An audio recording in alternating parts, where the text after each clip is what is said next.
Good evening. I'm Mayor Sam Craig, and I welcome you to the State of the City Address. It is my honor to present this address. My goal is to keep our citizens informed of what is taking place in our city and to be transparent and accountable in city government. We'll start with our accomplishments in 2024. Our task service served approximately 27,000 passengers. Our buses traveled over 72,000 miles and completed over 24,000 trips. We replaced three 16-passenger buses. The total investment for replacement was over $400,000. After the reimbursements, the city's part was approximately $110,000. Moving on to our street department, approximately 6.9 miles of roadway was milled and resurfaced. This would be approximately from Highway 37 to the Shawswick School Road. A community crossing grant was utilized, which was a 50-50 match. The city's investment was around $500,000. We replaced approximately 3 city blocks worth of sidewalks last year. Salt spreader controls were purchased for our plow trucks. This was a cost saving so that we could regulate how much salt was actually being put down on our roadways. Safety measures were taken to remove train trestles on both O Street and Highway 58. The O Street trestle was taken out due to public safety emergency response vehicles unable to go under the overpass. Highway 58 trestle was taken out for safety concerns of citizens and children walking and playing on the trestle. Up next is utilities. 25 manholes were restored at a cost to the city of around $124,000. This is maintenance work that is agreed to be completed on an annual basis. Our wastewater treatment plant project was completed. The final piece of the project was replacing 3 aeration blowers. Additionally, we received a $15,000 grant for GIS layer and survey for lead lines. Last year, as most of our citizens will recall, we experienced a water main break on 16th Street, which caused a lot of damage to the area. We replaced 1,600 feet of 12-inch water main on 16th Street. We also replaced 25 residential service lines connections. The road needed to be reconstructed as the final step in the repair process. The Bedford Redevelopment Commission provided $1.5 million in funding for this emergency project. During this challenging time, the city decided to take some additional proactive measures. We added 3 new fire hydrants and replaced 1 existing fire hydrant in the area. We also lined sewers around the 16th Street water main project to prevent future disruptions to the area. Another project in our utilities department is the ongoing Spider Creek project. This project is a required project by IDEM with an imposed deadline for the city to meet. We accomplished a lot of work last year on the Spider Creek lift station and storage tank. Sanitary sewer pipes were upgraded. The storage tank has the ability to hold over 2 million gallons. The tank will only be used on rain events for overflow containment. In normal operation, the tank will be emptied within 3 days after the rain event. This eliminates infiltration and inflow to Spider Creek, which has been an ongoing problem for many years in the area.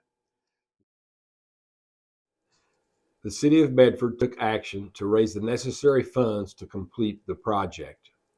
We used all of our ARPA funds, which amounted to nearly $3 million. The RDC invested $2 million for the project. The city secured a READY grant that was over $1.3 million for partial construction of the east-west sewer line. The city also secured an ROI grant in the amount of $250,000 for the design and the expenses of the east-west gravity sewer line. We secured a $5 million contribution from the IEDC. GM invested $500,000 in the project. The RDC later committed another $2 million, which amounted to a total of $4 million. This was done to reduce the loan amount for taxpayers. The city administration pledged $1 million for the project. The Indiana Finance Authority mentioned how impressive this accomplishment was in the terms of the number of different revenue streams we were able to collaborate with in order to fund the important project. The total project cost is over $22 million. The total local funding secured is over $15 million. Now we'll talk about planning and zoning. We had 7 new residential duplex permits, $1.65 million estimated investment. 41 new single-family permits, $7.6 million estimated investment. 72 remodels, single-family permits, $1.9 million estimated investment. There were 17 new commercial permits, $11.6 million estimated investment. 36 remodeled commercial properties at $4.3 million estimated investment. The city also had our own restoration and maintenance work. The restoration and renovation of the old police station began in September. New windows have been installed in addition to tuck pointing and limestone restoration work. This building will be repurposed for our new city council meeting hall. The city of Bedford also experienced business growth last year. CAP Group completed a 90,000 square foot expansion project, which added 50 new jobs to the Bedford community. This was a $6 million investment. W.F. Myers invested $669,000 in new equipment, which better positioned them for growth with improvements to their product offering and processes. SAIC have continued to expand operation at their Bedford facility, adding additional workspace. Up next is our Parks and Recreation Department. Our Parks Department continues to offer year-round family-friendly programming, which consists of a variety of activities. We hosted our first pickleball tournament in the fall. This continues to be a well-utilized asset for our citizens. We also hosted 2 Ohio Valley Sports Youth Tournaments at Murray Park.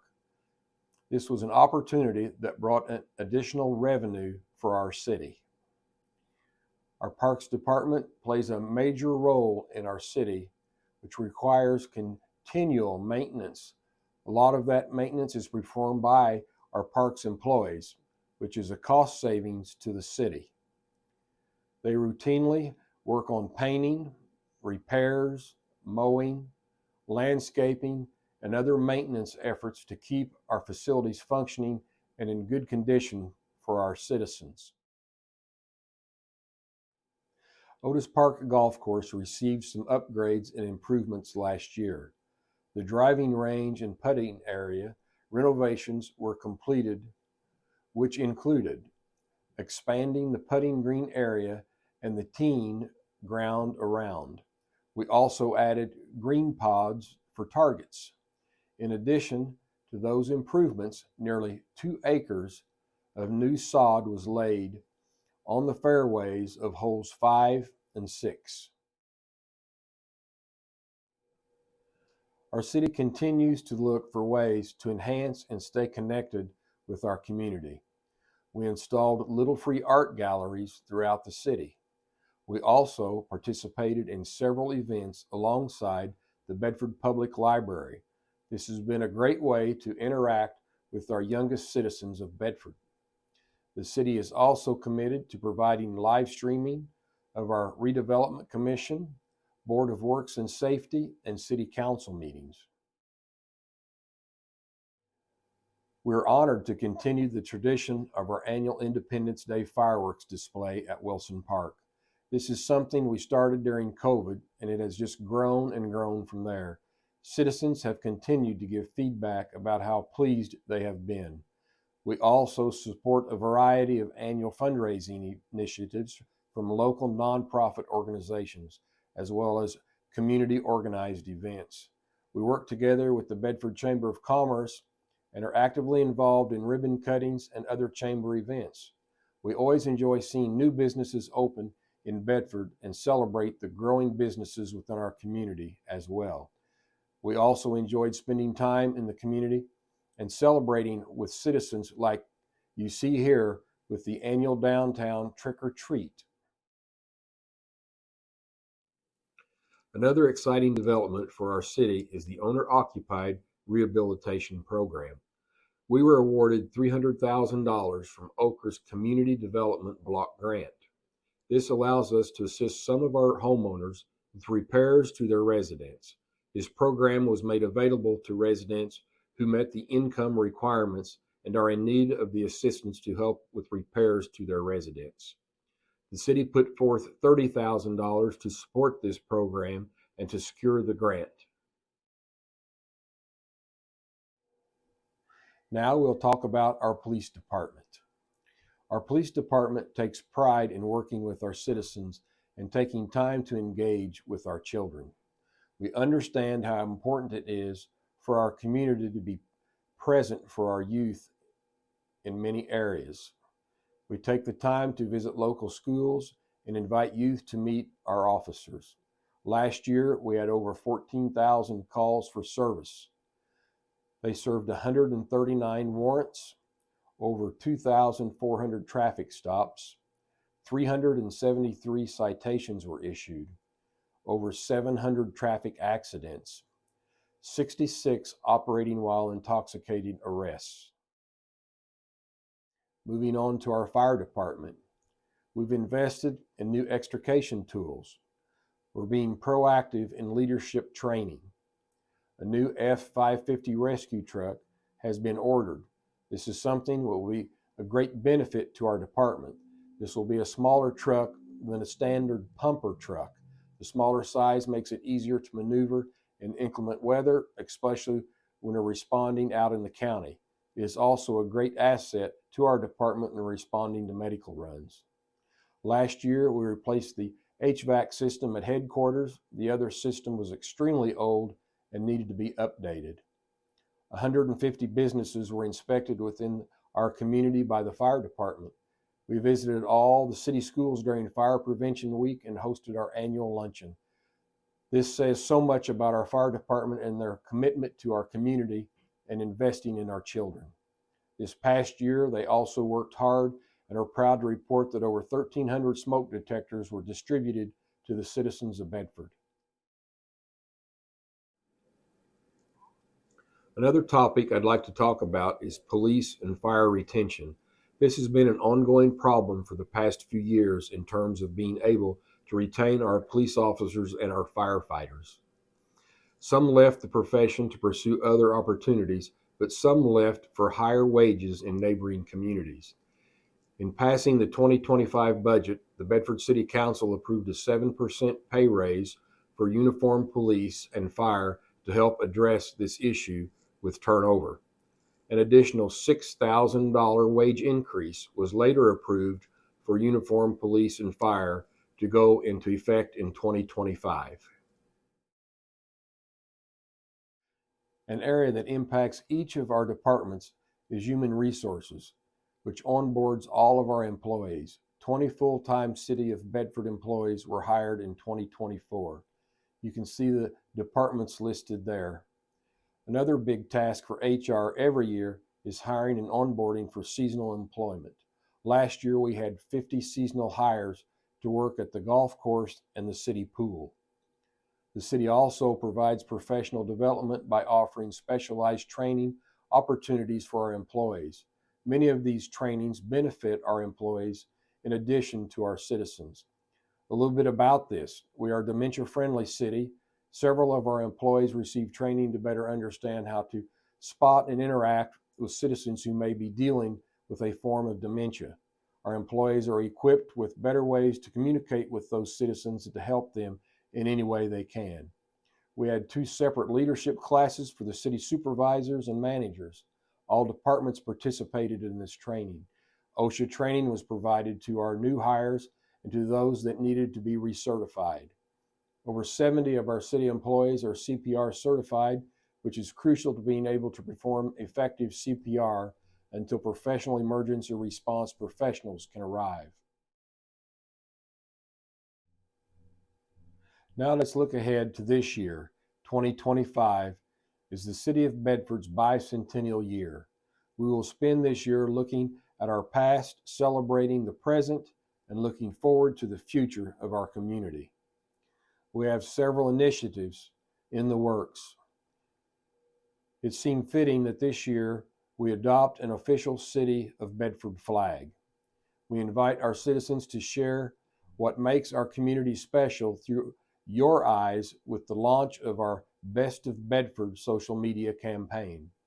The Bedford Public Library, in addition to the Lawrence County Museum of History, have planned Bedford bicentennial themed activities and exhibits. We'll be commemorating this monumental occasion throughout the year, including during our Independence Day celebration.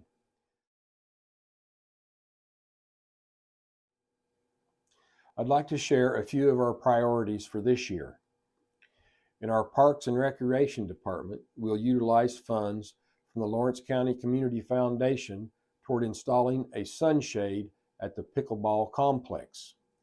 Citizens are encouraged to continue donating plastic lids, which will be recycled into new picnic tables and trash receptacles at the pool. We'll be adding sand bunkers to the practice green at Otis Park, in addition to expanding the Flick Learning Center for golf pro lessons. The Parks Department will also continue to add new programs and group trip opportunities. Looking ahead with our police department, the city will finish the new facility on 16th Street with adding a garage structure to house emergency vehicles, including an armored personnel carrier and a SWAT van. We already completed the building, and once the garage is completed, they will have everything they need, accessible at one location, to be able to respond efficiently. This area will also include a maintenance area for police vehicles. Continuing education and training is always a priority for our law enforcement officers and department. And now for our fire department, as we continue to look ahead. Additional parking at headquarters will be added. We'll be upgrading our firefighter gear. We are updating dispatch capabilities. Ongoing training will be provided, which is essential to being prepared to respond to medical emergencies. As I mentioned earlier, the new Ford 550 truck will arrive this year and will be a great benefit as a rescue truck and medical response unit for the department. We also anticipate remodeling the kitchen area at headquarters. Moving on to our street department. The roundabout project on John Williams Boulevard at Beach Street is already underway. As our city grows, there are things that need to take place that will be complicated to navigate. It will be trying at times with lane restrictions and disruptions, but we have to go through these phases to take care of what our city needs to grow. This year, we are also adding a new rear loader trash truck to our fleet at the sanitation department. In regard to our task bus service, we are updating our software to a new server. Our tablet-based communications will be replaced or upgraded as needed. We're also cross-training task personnel to provide flexibility in coverage for dispatch. We will continue to improve our city-owned properties. A couple of our active city projects include the Bedford Derrick, which is in its final phase. The Welcome to Bedford sign is scheduled to be installed this spring, and lighting will also be installed to illuminate the sign when it gets dark. At the old police station, renovations are currently underway to create our new city council chambers. The upper level will provide us with additional city office space and storage. We are also excited to welcome new businesses to our city. Rookies is a family entertainment center that will offer golf simulators, all sports simulators, axe throwing, bowling, skating rink, and more. It is located in the former Great Escape Theater. As most of you have seen, Culver's is undergoing construction on John Williams Boulevard, just north of the Dollar Tree at the Walmart Plaza. Additionally, property has been acquired for the development of a Wawa located at State Road 37 and 5th Street, north of the Super 8. This will add a gas station and convenience store with a wide selection of fresh food offering. A new housing project that we're looking forward to is a development on Shawnee Drive South by Hoosier Uplands. This is intended for residents that are age 55 and older. This new construction will feature a total of 32 units that are duplex apartments. Most will be one bedroom, but some two-bedroom units will also be constructed.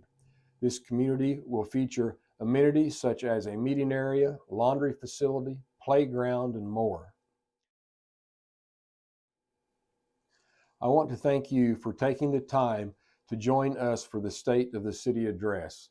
On behalf of our city elected officials and all of our city employees, it is my honor to thank you for allowing us to serve you.